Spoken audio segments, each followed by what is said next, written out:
Percutindo ainda a Operação Ouro Verde e os seus desdobramentos, a gente abre falando aqui sobre a notícia que trouxemos em primeira mão aqui nos Bastidores do Poder. O empresário Silvino de Godoy conseguiu uma liminar que impede que ele seja preso. Vamos acompanhar um pouquinho mais de detalhes dessa decisão judicial. O recurso movido pela defesa de Silvino de Godoy ao Tribunal de Justiça de São Paulo alegou que o cliente apresenta grave estado de saúde em razão de doença cardíaca e requereu a imediata revogação da prisão temporária ou a concessão de medidas cautelares diversas da prisão.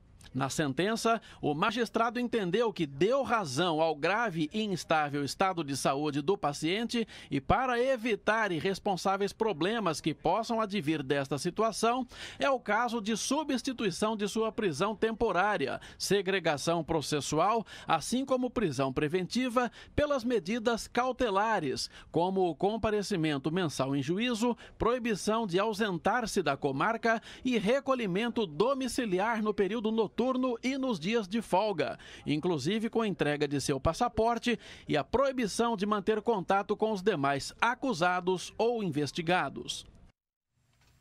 Bom, a Rose recebeu informações e a gente colocou aqui em primeira mão ontem durante o Bastidores de Poder, e depois a gente obteve mais detalhes com a decisão judicial propriamente dita para a gente fazer essa arte aqui. E no momento lá a gente comentou aqui, às vezes até ficou aborrecida, já se viu. A gente pontuou de que, claro, faz parte do jogo democrático e parte do âmbito da justiça que tenha recurso, que o juiz avalie, etc, etc, etc. Mas, de fato, depois teve uma repercussão nas redes sociais também, né, Rose? Justamente porque o que acontece? A população, no fim das contas, sabe que num preso comum, um investigado comum ou um indiciado comum não tem muita facilidade de conseguir um afrouxamento da prisão, ou um habeas corpus, ou um relaxamento, ou uma progressão de pena de uma maneira assim tão fácil quanto uma pessoa mais poderosa tem, né? É justamente isso que se colocou, na verdade, nas redes sociais, Sena, foi uma certa colocando em xeque, né, a desconfiança em relação a isso que você falou. Será que se fosse uma pessoa que não tivesse bons advogados, teria conseguido esse habeas corpus? E então, assim, porque assim, obviamente, a informação que nós tivemos era de que o empresário teria passado por uma cirurgia na segunda-feira, né, um dia anterior à operação do Ministério Público, que ele ficou na UTI, foi o que o hospital colocou, mas depois que saiu o HC, ele também foi liberado do hospital, né? Então, assim, é que todo mundo fica colocando em xeque, né? E é esperado hoje o depoimento dele, pelo menos na agenda do Ministério Público, era hoje, o depoimento dele está sendo esperado. E sendo aquela coisa, né? Como se diz, né? Será que crime... Se bem que eu acho assim, antigamente eu até falava que crime de colarinho branco não era punido. Não é mais verdade isso, porque a gente tem visto muitos empresários, muitos políticos, muita gente que tem bons advogados que têm sido presas e têm respondido à justiça, né? Agora, isso é da justiça. Pede um habeas corpus, se coloca o habeas corpus, né? Se dá o habeas corpus, se dá o direito esse que só alcança o réu não, porque ele não é réu ainda, o investigado, Dr. Silvino de Godoy. Só que hoje saiu uma decisão, ontem saiu um outro habeas corpus, que dessa vez é da segunda fase da Operação Ouro Verde, que esse ainda é mais extensivo. Ele foi o Orlando, né? O Orlando Fulgêncio. Ele pediu esse HC e a justiça acabou fazendo com que todos os réus da segunda fase fossem beneficiados. Então, por exemplo, o Ramon, que era aquele assessor da Prefeitura de Campinas que foi preso, o Anésio Corá Júnior, que na casa dele, na primeira fase da operação, foram encontrados 1.200.000 em dinheiro. Lembra disso? Da mala, aquela monte de dinheiro que estava assim, tem até uma foto emblemática em cima de uma mesa dos policiais pegando aquele dinheiro. Pois é.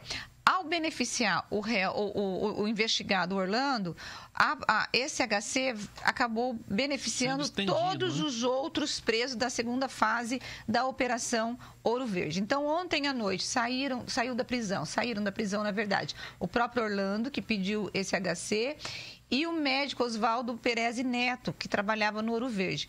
E hoje já era esperado, a gente tinha informação que o Ramon já tinha saído da prisão e que nas próximas horas ia amanhece. Eu tentei conversar com os advogados desses 2 investigados e eu não consegui. Mas a informação que nós temos é essa.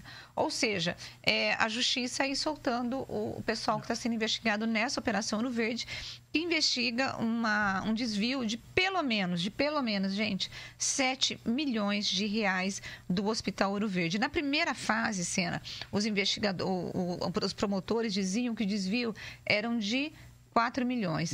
Ao longo das fases, esse valor foi aumentando. Por quê? Porque vão sendo investigadas denúncias, as delações, os documentos, e esse valor vai subindo. Então, muito provavelmente, terão outras fases e esse valor deve ser muito maior, muito maior. Vai vai pegando a fatura, vai pegando mais informações, claro, o valor vai aumentando. O argumento técnico da defesa, no caso aí, entre outras coisas, que os réus eram primários, não tinha mais a necessidade de ficar ali mantendo encarcerado. E aí, como os outros, né? Isso foi pedido pela defesa do Orlando Fulgêncio.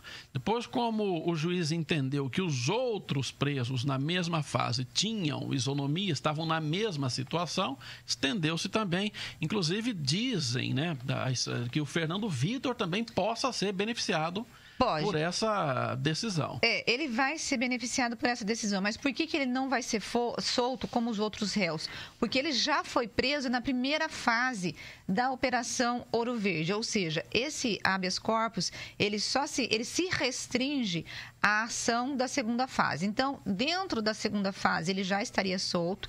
No entanto, como ele foi preso na primeira fase, ele permanece preso até que se consiga um HC, soltando ele dentro dessa primeira fase. Então, por enquanto, ele permanece preso, mas ele pode sim ser beneficiado. Muito bem.